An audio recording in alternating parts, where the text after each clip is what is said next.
Bismillahirrahmanirrahim. Assalamualaikum warahmatullahi wabarakatuh. Sahabat Cinta Islam Channel.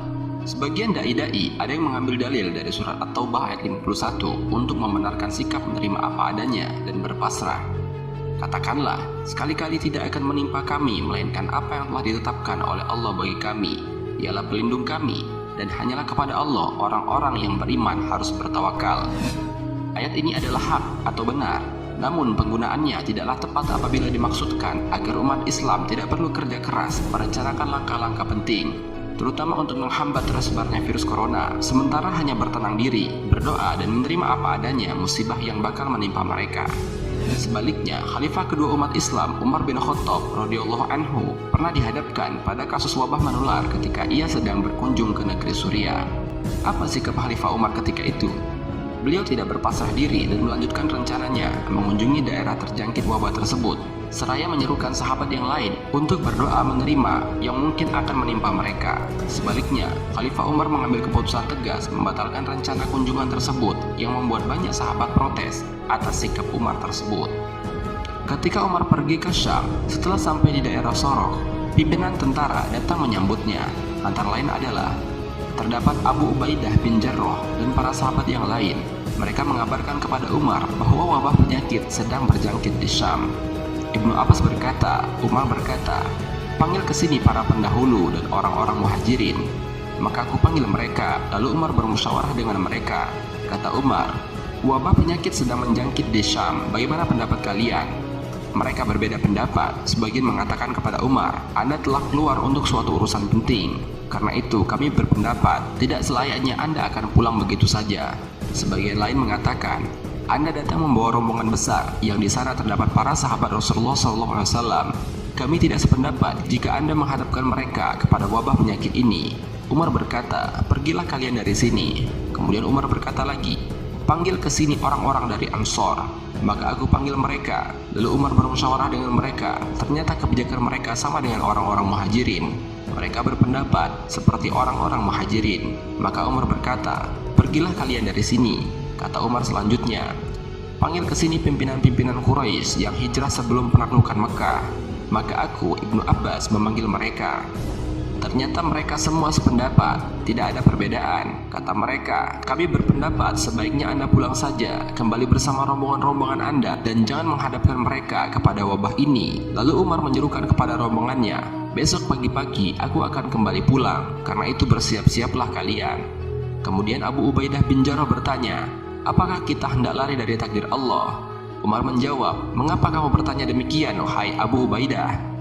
Agaknya Umar tidak mau berdebat dengannya. Beliau menjawab, "Ya, kita lari dari takdir Allah kepada takdir Allah. Bagaimana pendapatmu? Seandainya engkau mempunyai seekor unta, lalu engkau turunkan ke lembah yang mempunyai dua sisi, yaitu sisi subur dan sisi tandus. Bukankah jika engkau mengembalakannya di tempat yang subur, engkau mengembalakannya dengan takdir Allah juga? Dan jika engkau mengembalanya di tempat yang tandus, engkau mengembalanya dengan takdir Allah juga." Di tengah perbincangan Umar dengan Abu Ubaidah, tiba-tiba datang sahabat Nabi bernama Abdurrahman bin Auf yang belum hadir karena suatu urusan. Lalu dia berkata, "Aku mengerti masalah ini. Aku pernah mendengar Rasulullah SAW bersabda, apabila kamu mendengar wabah berjangkit di suatu negeri, janganlah kamu mendatangi negeri tersebut. Dan apabila wabah itu berjangkit di negeri tempat kamu berada, maka janganlah kamu keluar dari negeri itu karena hendak melarikan diri." Mendengarkan itu, akhirnya Umar mengucapkan puji syukur kepada Allah. Setelah itu beliau pergi. Dalam hadis Ma'mar ada tambahan. Umar berkata, "Bukankah jika engkau mengembalakan unta di tempat yang tandus dengan meninggalkan tempat yang subur, berarti kamu telah membuatnya lemah?" Ketika itu Abu Ubaidah menjawab, "Ya." Kemudian Umar berkata, "Maka berangkatlah." Maka Abu Ubaidah berangkat sampai di Madinah. Lalu dia berkata, "Insya Allah ini adalah tempat tinggal." Sahih Muslim nomor 4114. Begitu pula kisah sahabat dari Amr bin As radhiyallahu anhu ketika mewabahnya penyakit. Bangkitlah sahabat Abu Ubaidah bin Al-Jarrah radhiyallahu anhu di antara umat, lalu ia berkata, "Wahai manusia, sesungguhnya penyakit ini adalah rahmat dari Tuhan kalian dan panggilan dari Nabi kalian, juga menyebabkan kematian bagi orang-orang soleh sebelum kalian." Dan Abu Ubaidah memohon kepada Allah Subhanahu wa Ta'ala agar mendapatkan bagian penyakit itu untuknya, sehingga terjangkitlah beliau dan wafatlah ia. Lalu Mu'adz bin Jabal radhiyallahu anhu menggantikannya memimpin umat. Lalu ia bersabda kepada halayak, lalu ia berkata sebagaimana Abu Ubaidah radhiyallahu anhu berkata, namun ia menambahkan dengan permohonan agar keluarganya pun mendapatkan penyakit tersebut. Maka terjangkitlah putranya bernama Abdurrahman dan meninggal. Maka beliau berdoa bagi dirinya, maka terjangkitlah ia seraya berkata, dengan ini aku tidak mencintai sedikit pun bagianku di dunia. Lalu wafatlah beliau dan kemudian digantikan oleh Amr bin As radhiyallahu anhu. Ketika menjadi pemimpin menggantikan pendahulunya, namun berbeda pandangan dengan mereka, beliau berseru kepada halayak umat dengan mengatakan, wahai manusia, sesungguhnya penyakit ini apabila menimpa maka akan bekerja bagaikan bara api, maka bentengilah dari penyakit ini dengan berlari ke gunung-gunung. Diriwayatkan dari Imam Ibnu Hajar Al-Asqalani dalam kitab Badzal Ma'un halaman 163. Sebagian sahabat radhiyallahu anhu yang lain memang ada yang pasrah, tidak menyarankan tindakan apapun, namun hal ini bukanlah berangkat dari perintah wahyu. Ketika sahabat terkemuka yang lain seperti Umar bin Khattab radhiyallahu anhu dan Amr bin As radhiyallahu anhu menganjurkan sesuatu yang lebih tepat, maka sahabat yang lain dapat memahami dan mengikuti petunjuk dan arahan yang lebih selamat bagi umat pada waktu itu.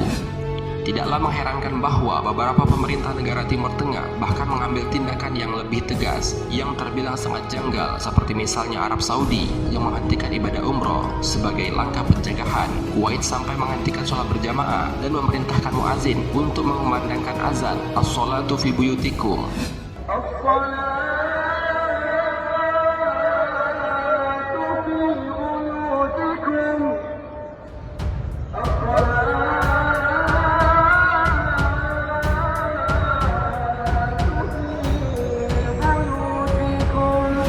Mesir yang baru-baru ini membatasi waktu sholat Jumat, sementara Qatar belum sampai menganjurkan sholat di rumah, namun sudah mengetatkan waktu ibadah sholat 5 waktu agar jeda antara azan dan sholat hanya 5 menit. Dan setelah sholat fardu di masjid akan langsung ditutup. Sedangkan untuk sholat Jumat, waktu sholat Jumat dari azan dan khutbah dipendekkan hanya 10 menit saja. Sains modern dalam bidang kesehatan masyarakat, khususnya bidang epidemiologi masyarakat, apabila suatu wilayah terjangkit maka harus dilakukan karantina terhadap para penderita. Sementara itu, untuk mencegah agar wabah tidak meluas, maka prosedur yang ditempuh adalah penghentian kegiatan-kegiatan umum yang melibatkan massa agar kontak sosial dapat diperkecil sebisa mungkin. Tentu sebagai seorang muslim, tawakal kepada Allah tetap menjadi pegangan hidup, namun bukan berarti muslim harus berpasrah menerima apa adanya sementara belum menempuh daya upaya ikhtiar yang maksimal sesuai dengan ilmu pengetahuan yang ada. Dari penjelasan ini, kita dapat mengambil kesimpulan bahwa kita tidak dianjurkan berpasrah begitu saja ketika menghadapi wabah virus ini. Kita dianjurkan untuk selalu berikhtiar dan berupaya untuk menjaga diri kita agar terhindar dari virus-virus tersebut. Wallahu a'lam bishawab. Wassalamualaikum warahmatullahi wabarakatuh.